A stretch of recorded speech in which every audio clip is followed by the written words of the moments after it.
Okay, where we left off. Where we left off. Where did we leave off? I will tell you where we left off.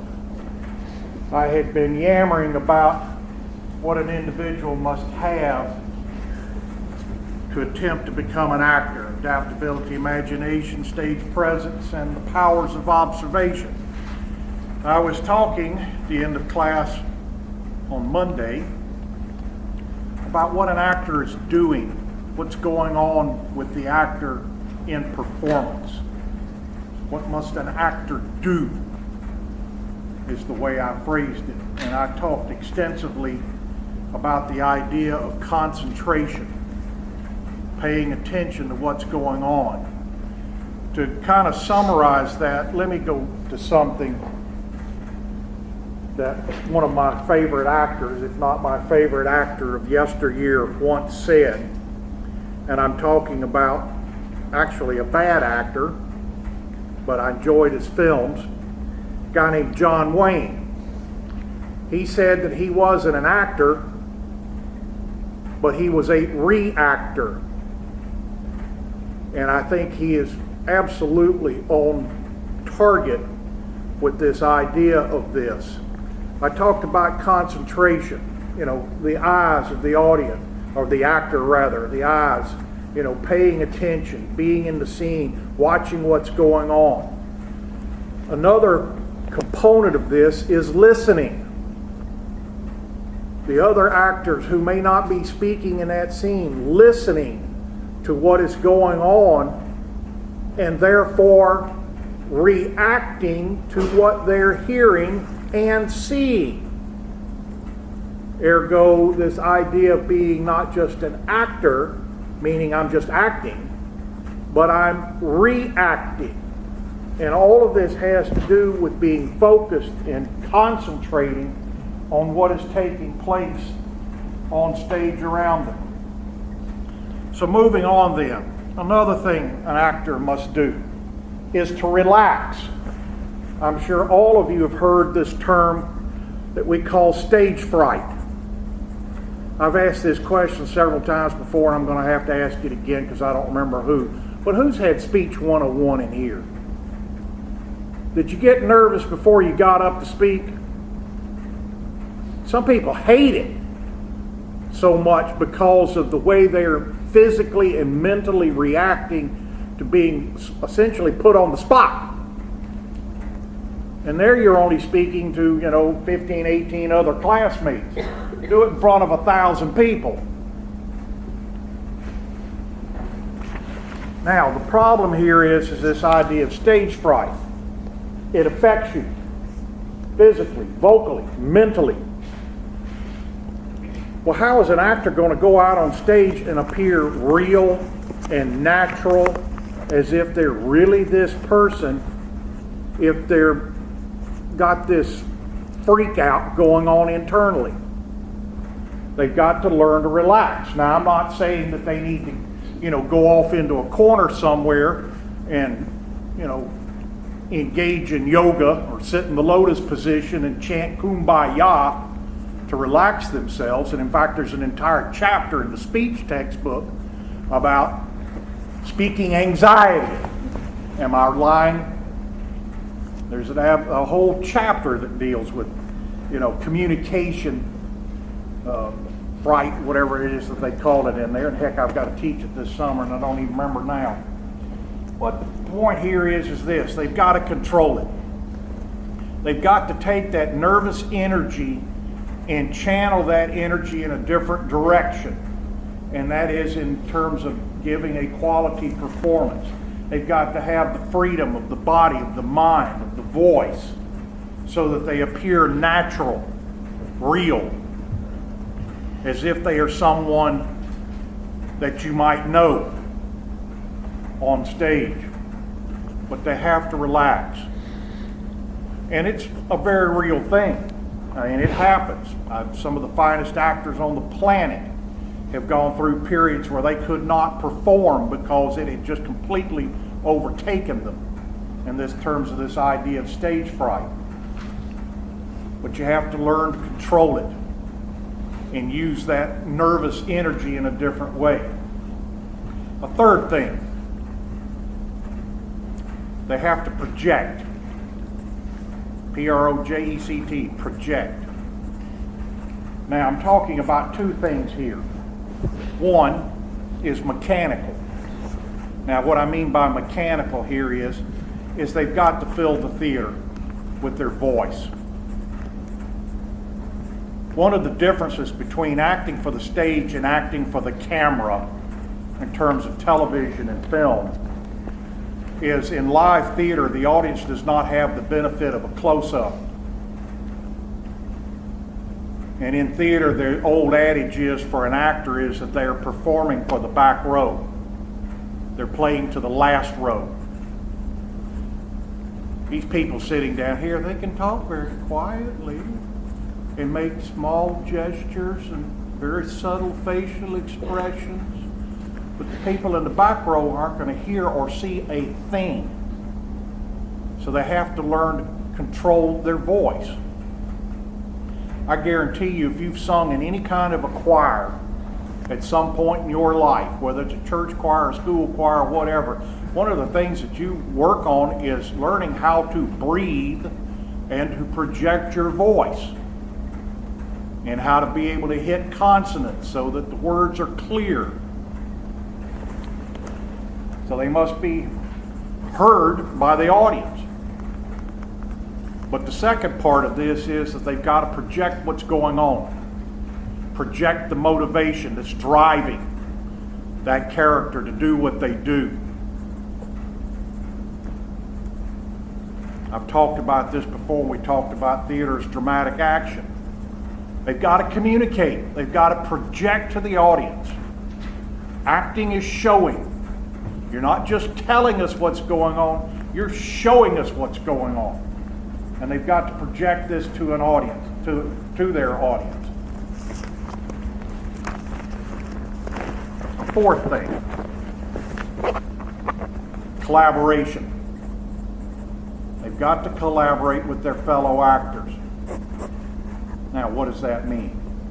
What I'm getting at here is a concept that is known as SRS. SRS, which stands for Stimulus, Response, Stimulus. SRS, Stimulus, Response, Stimulus.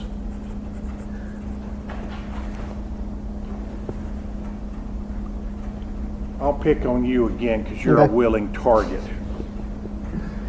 We're going to play a scene. And he's going, okay, how in the heck am I going to play a scene? I don't know any dialogue. Well, nothing up my sleeves here. Here it is. Your lines of dialogue are going to be blah, blah, blah in any configuration you want to use it. Okay? Me first? I'll go first. Okay. Blah, blah, blah, blah, blah. Blah, blah, blah. Well, blah, blah, blah, blah. Blah, blah, blah. Blah, blah, blah, blah, blah. Blah. All right, we're working together. We're working together. We're collaborating. He was responding. Meaning that when I speak to him, I'm throwing a stimulus. My stimulation then causes him to respond. His response to me causes me to send back, hit that response becomes my stimulation to respond back. And we're bam, bam, bam, bam. Now, if I delivered a line of dialogue to him and he went, what's going to happen to the scene? It's going to go crash and burn. I'll give you a real life example of what I'm talking about. I have 3 or 4 students through the work study program that work with me building these sets behind me. 20 years ago, maybe longer, I had a student who was really good. Oh man, anything I asked him to do in terms of carpentry, he could do it. First 2 years he was great. The 3rd year, he had a girlfriend. All of a sudden now, I'm looking around, where is he? He's off in the corner talking to his girlfriend. He's disappeared, he's talking to her on the phone. He's coming to work late. He's not coming to work at all because, oh Lord, he had to be with her every minute of his life. I finally had enough. I'm fed up with him. So I decided to talk to him, tell him to come to my office. We're going to have a talk about his job. Well, he knew me after a couple of years. He knew what kind of personality I have. He knew that I was going to ream him. He knew it. So at the appointed time, he shows up at my office and he sits down in my office. And I get up and walk around from behind my desk and I went, yada, yada, yada, yada, yada, yada. And he looked up at me and went, okay. So I went after him again. Blah, blah, blah, blah, blah, blah, blah, blah, blah. And he went, okay. Now what's happening here? What's happening in that scene? He's giving me the wrong response. He's not giving me what I need to feed off of to continue to ream him. Another actor can't do that to a fellow actor. They've got to provide the correct stimulus. And in his case, he knew what I was going to do, so he decided to go in the opposite direction. Well, that might be right in a scene. Then again, it might not be right in a scene. And this is part of what rehearsal is for the actors to discover what is the right stimulus. So you have to collaborate here. And of course, we've talked about how theater is a collaborative effort, including the people running the lighting and the sound and the backstage personnel. There's that whole collaboration of this group of people that are producing this show. But actors have to work off of each other. They have to feed off of each other. Stimulus, response, stimulus. The final one of these is trust. Trust. Trusting who? Trusting yourself, trusting your fellow actors. There's an old adage in theater that goes this way. Learning to act is learning to be private in public. Learning to act is learning to be private in public. Now, don't get confused here. When I'm saying learning to be private in public, I'm not talking about having sex on stage. That's not what I'm talking about. I'm talking about actors have to go places emotionally that they may not go there in real life.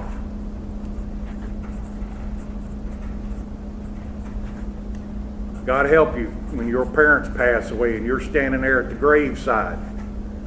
Speaking from a man's point of view, I knew I had to be a man and stand there and go, bye, Mom and Dad. Because I wasn't about to show the real emotion I was feeling at that moment. I wasn't willing to be private in public. Well, guess what? Actors have to do that. They have to show real emotion. Give you an example of what I'm talking about. The worst casting that I've ever seen in my life was when I was cast in a play by Anton Chekhov, the Russian playwright of the late 1800s. He wrote a play called The Seagull, where I was an undergraduate. We were producing that play, and the director cast me as a character named Treplev. A little wimpy nerd was Treplev. In the play, Treplev is married.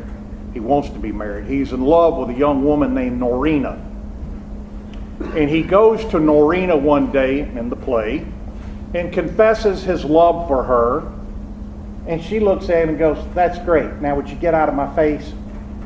Well, my character was supposed to be just totally devastated. And in fact, goes back home, goes out into the garden of his mother's villa and takes out a pistol and is going to do himself in, except he's such a jerk.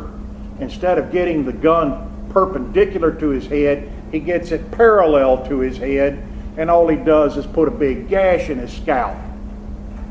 In the next scene, Treplef is supposed to be in the drawing room where his mother is sitting in a chair doing needlepoint, and I was directed as Treplef to be on my hands and knees on the floor with my head in my mother's lap going, "Mama, why doesn't Dorina love me?" Oh, no way. No way was I going to pull this scene off. Why? Because I thought everybody else in the cast was standing off stage watching this going, "Ha ha ha ha! Look at Grenade! Oh, what a weenie!" I couldn't do it. I couldn't trust myself and the people around me to do what I needed to do, to play the scene. I couldn't separate myself from the character.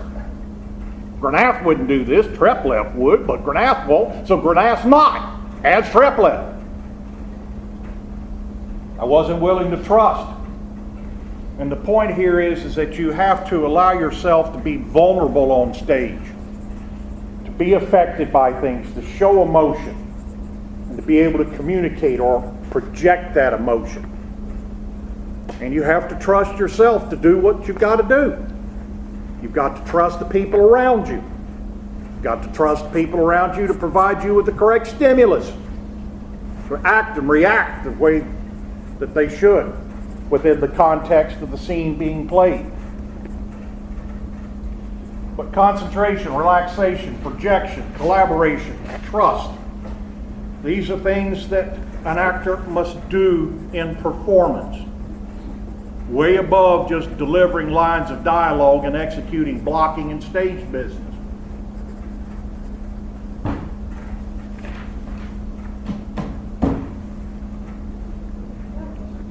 Yeah.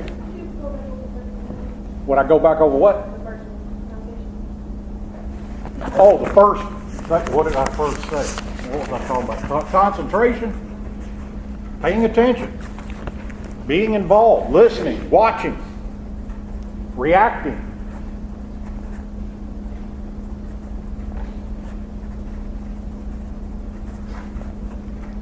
Now, let's shift gears entirely. Sort of. I asked you to do a short homework assignment. Grab your list.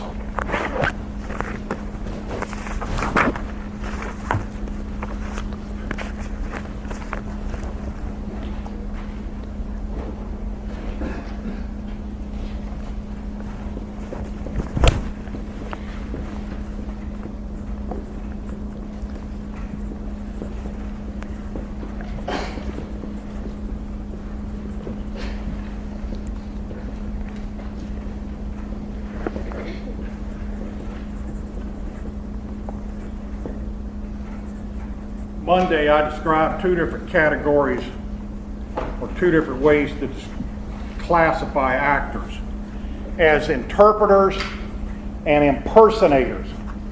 Now, what I've rewritten on the board down here has to do with technique. These are two different techniques. Has it got anything to do with the way an actor performs in terms of qualifying them, evaluating their performance, as we're going to do right now as interpreters and impersonators. So there's a kind of a broad line that I have to draw here between these two ways of looking at actors. Right now we're just talking about, in terms of interpreters and impersonators, their ability, their overall abilities as actors. And obviously, you can tell from the way I've described it, interpreters and impersonators, that interpreters are the weakest type of actor and impersonators are the highest quality of an actor.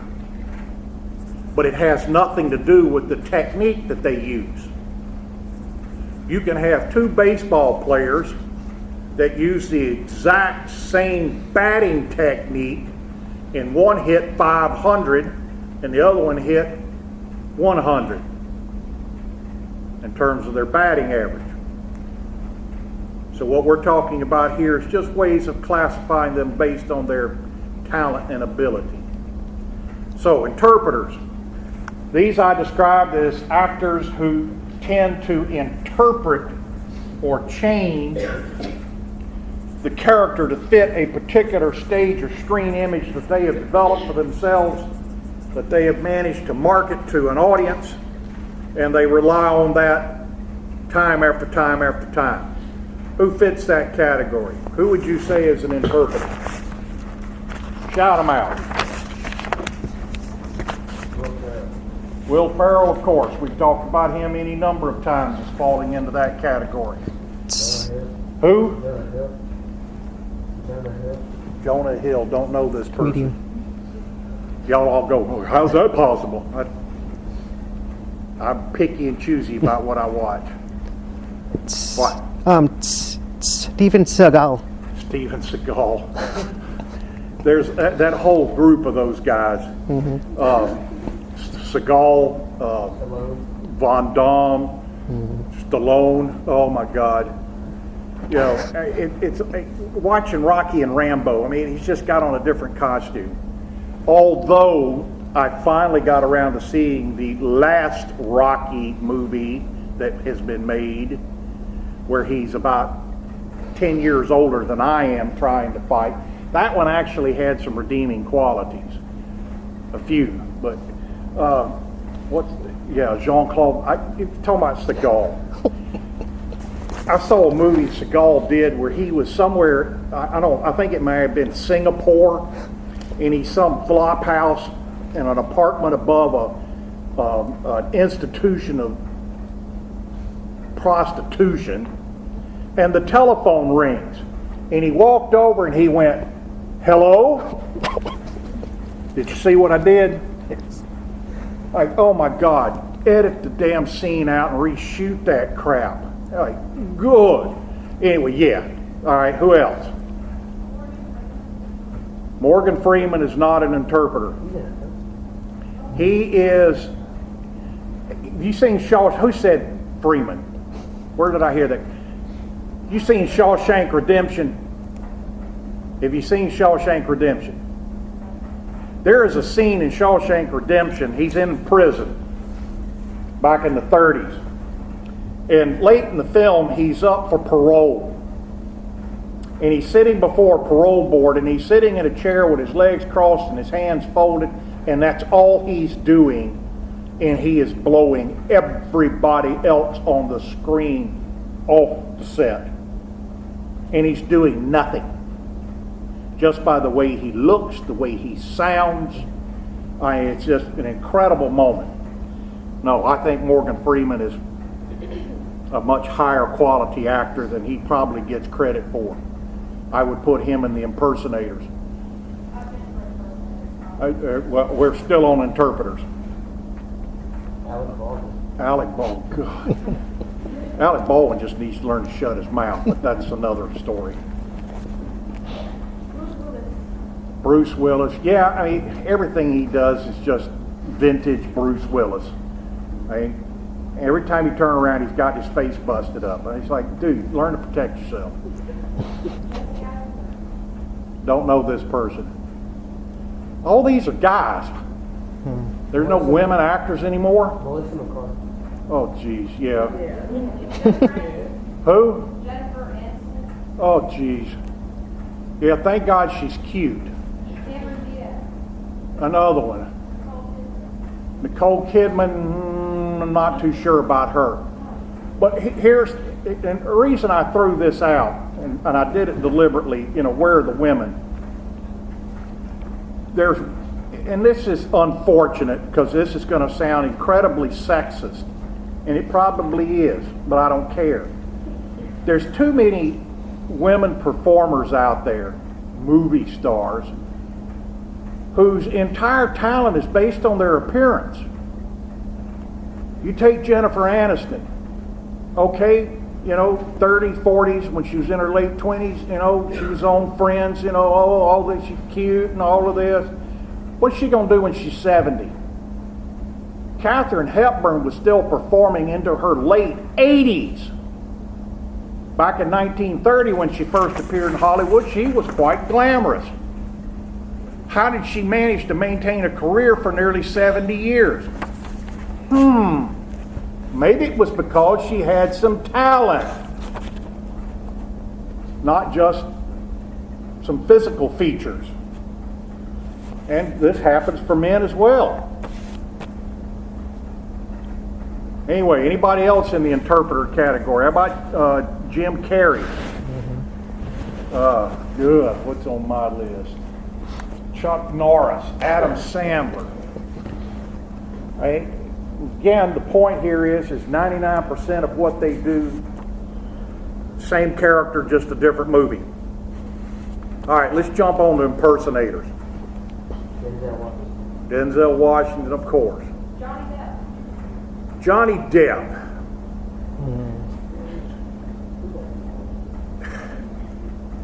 Well, first and foremost, I wish he would take a bath and wash his hair.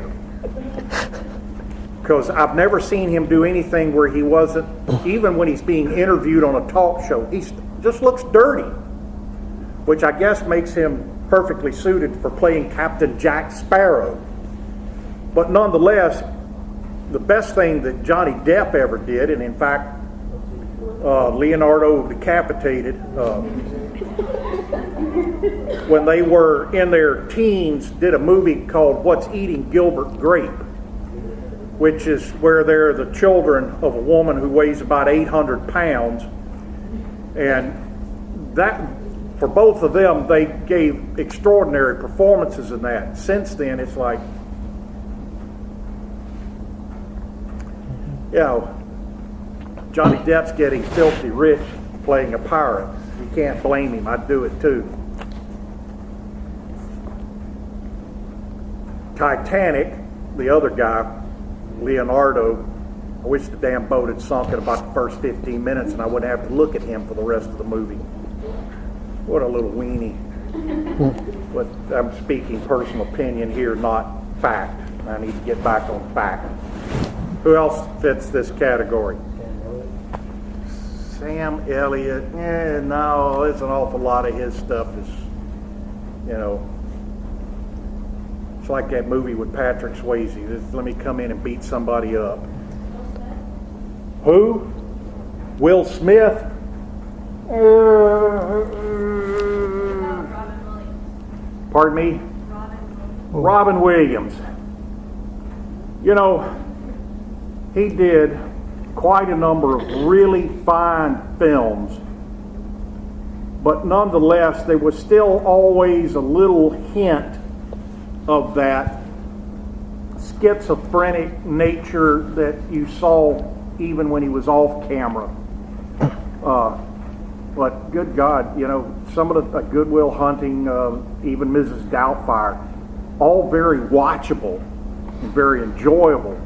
But you still see kind of a hint of just old Robin Williams involved in all of them. Put him on the borderline. Daniel Day-Lewis. Yeah? Yeah, I've seen him in a few things, but I don't really have an opinion about him. It's hard to, because God almighty, we're missing so many folks here. And again, no women. Yeah. Meryl Streep, of course. This woman's like a chameleon. I mean, she can literally just completely convert herself into a character. It's amazing to watch her. Glenn Close. Now here's one that dropped off the planet, Renee Zellweger. You look at her in the musical Chicago, and then you turn around and see her in Cold Mountain. You can't even believe it's the same woman. Incredible. Who was in a kind of a ugly looking girl, but well, I shouldn't say that. $1 Million Baby. Oh, What the heck is her name? I know who you're talking about. Hilary Swank.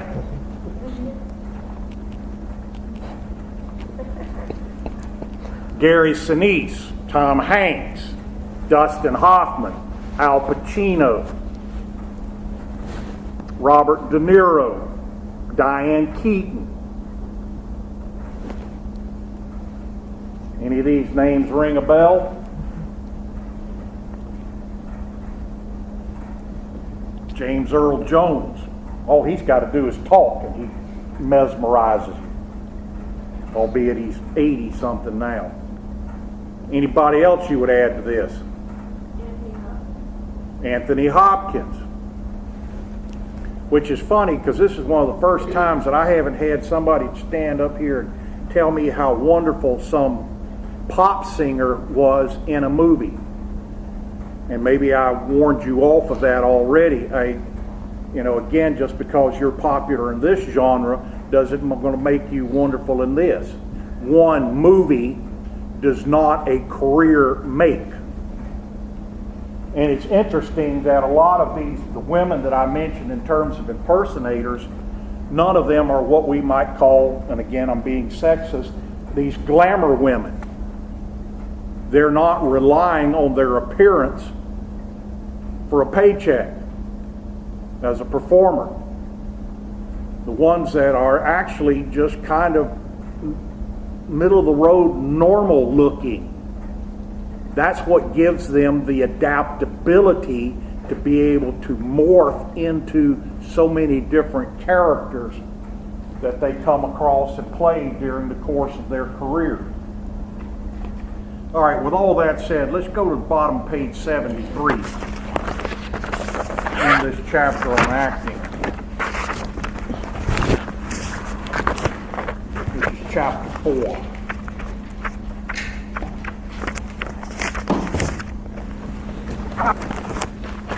Bottom of 73, the author talks about what he refers to as the 3 challenges of acting.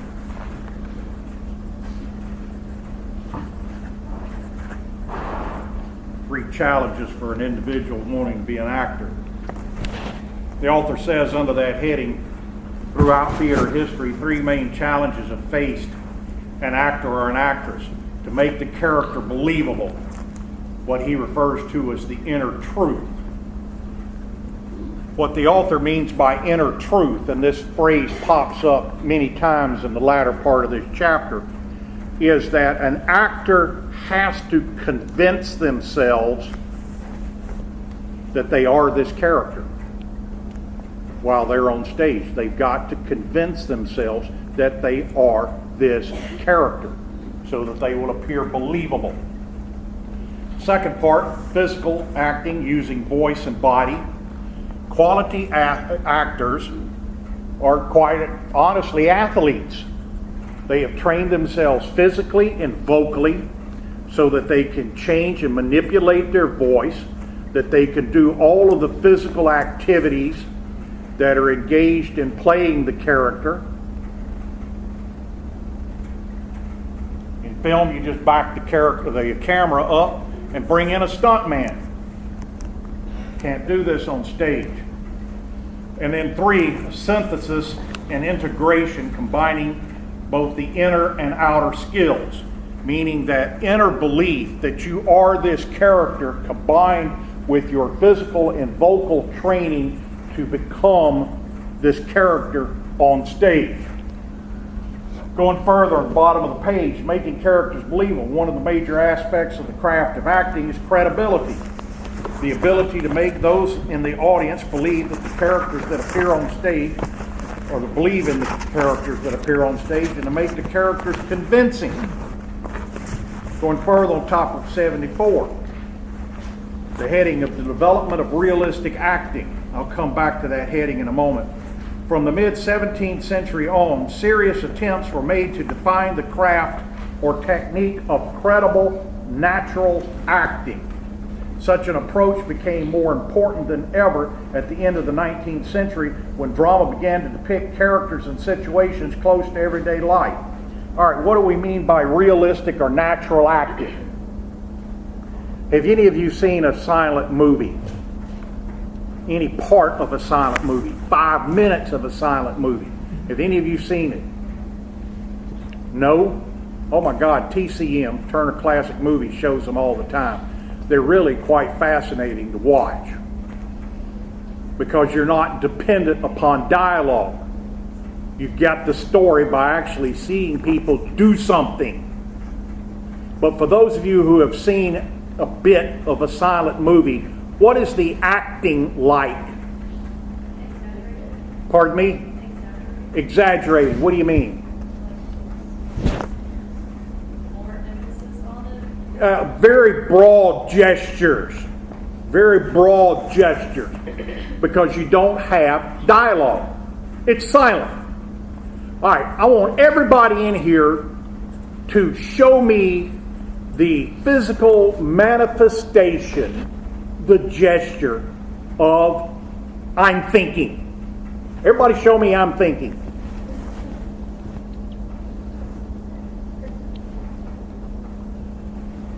Welcome to acting of 200 years ago.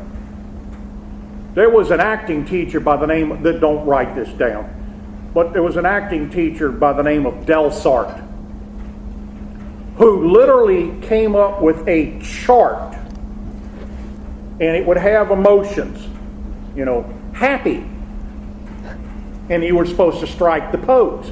I'm sad, I'm scared, I'm thinking, I'm angry. And this is what actors were going by.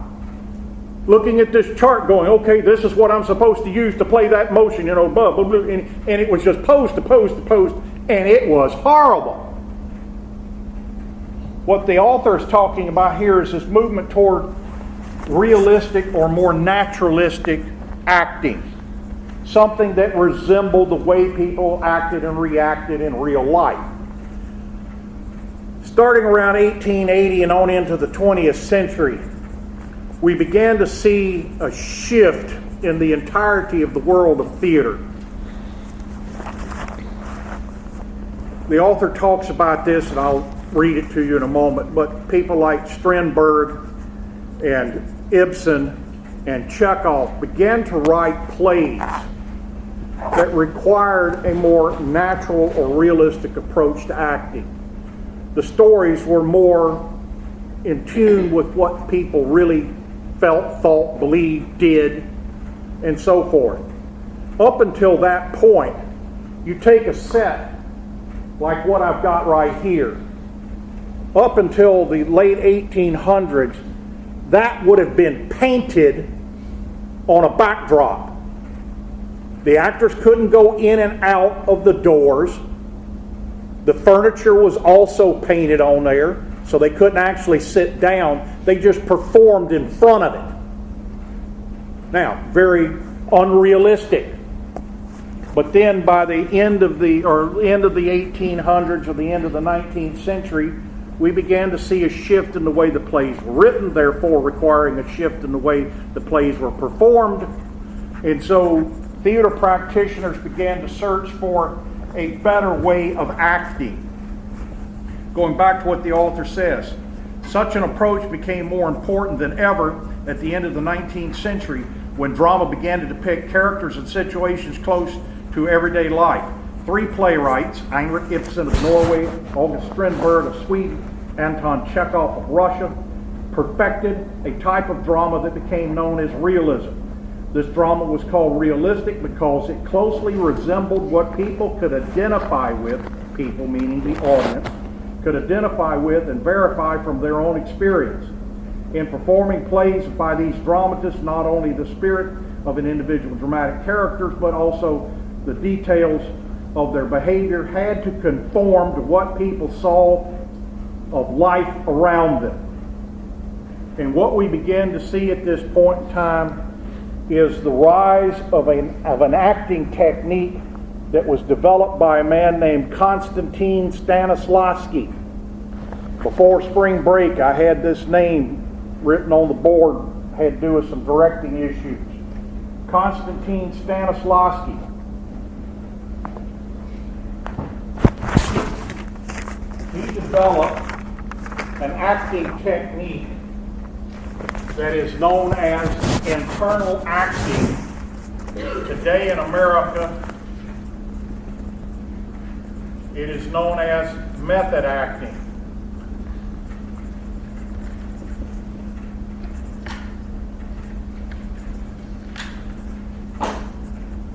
Internal acting, or nowadays we refer to it as method acting. You will see actors on talk shows sitting around going, yes, I'm a method actor. I use that technique to create the characters I play on stage. All right, so what are we talking about here? Stanislavski's system, a technique of realistic acting on page 74. Before realistic drama of the late 1800s, individual actresses and actors, through their own talent and genius, had achieved believability on stage, but no one had developed a system or a technique whereby it could be taught to others and passed on to future generations of actors. The person who eventually did this most successfully was the Russian actor and director Konstantin Stanislavski. He was the co-founder of the Moscow Art Theater in Russia. That theater still exists today and is one of the most famous producing theaters worldwide, even to this day. Co-founder of the Moscow Art Theater in Russia and the director of Anton Chekhov's most important plays. Stanislavski was also an actor. By closely observing the work of great performers of his day and drawing on his own acting experience, Stanislavski identified and described what those gifted performers did naturally and intuitively. From his observations, he compiled and then codified a series of principles and techniques. We might assume that believable acting is simply a matter of being natural, but Stanislavski discovered first of all that acting realistic on stage is extremely artificial and difficult. He wrote, "All of our acts, even the simplest, which are so familiar to us in everyday life, become strained when they appear behind the footlights or on stage before a public of 1,000 people. That is why it is necessary to correct ourselves and learn again how to walk, sit, lie down. It is essential to re-educate ourselves in the look and the see, hearing and watching, on stage, and to listen and to hear. To achieve this re-education," Stanislavski said, "the actor must first of all believe in everything that takes place on stage. And most of all, he must believe that he himself, in terms of what he himself is doing. And one can only believe in the truth." To give substance to his ideas, Stanislavski developed a series of exercises and techniques for performers among the following: relaxation, concentration, which I've already talked about. What I'm getting at here is this. Stanislavski believed that an actor must engage in what we call the magic if. The magic if. And it talks about this on the next page. The magic if. Now what does that mean? I'm talking about the inner truth here. That you got to believe, that it's got to be true to the way people would act and react. What is the magic if? The actor says to themselves, if I was this person in this situation, if I had to do this, if I had to engage in that. And they're delving into their own mental and emotional state. This has ultimately evolved into what we call emotional recall. Emotional recall.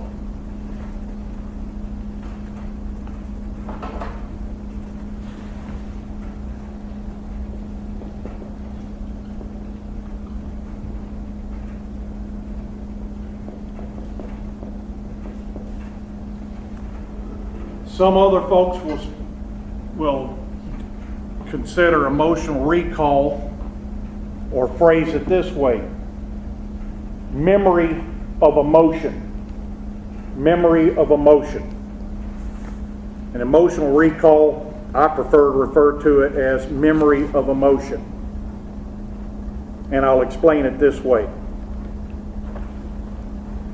Have you ever had an emotional moment in your life? Family member passing away, a moment of great joy, a pet passing away years ago, and something comes up and reminds you of that. And the more you think about it, the more you dwell on it, all of a sudden those past emotions come flooding back over you in the present, And all of a sudden now you're feeling all of those emotions from the past right now. Has this ever happened to you? If it hasn't, you're dead.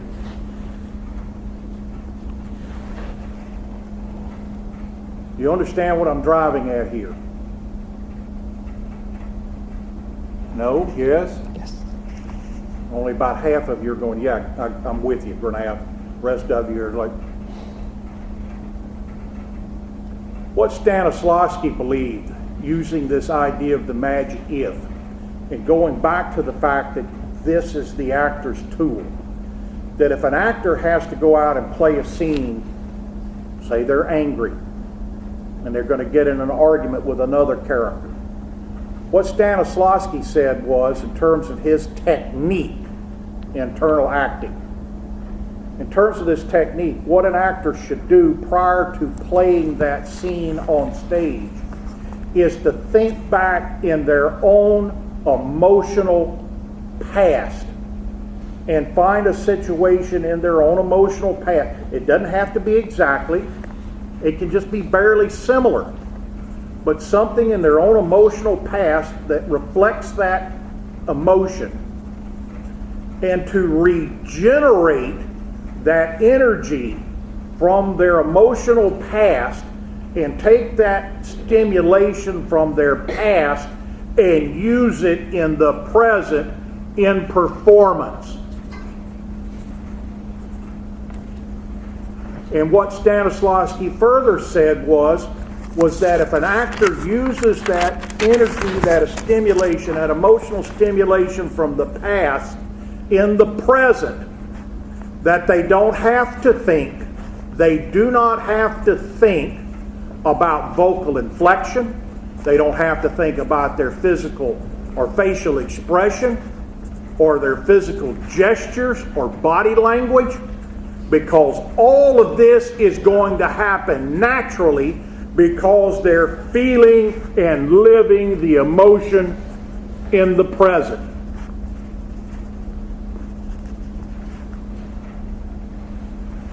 It sounds like psychological voodoo, and it might be. But the top quality actors, this is what they do and this is what they use. I hope you're picking up on this. All right, I'll stop there. We'll come back to all of this on Friday, hopefully wrapping it up.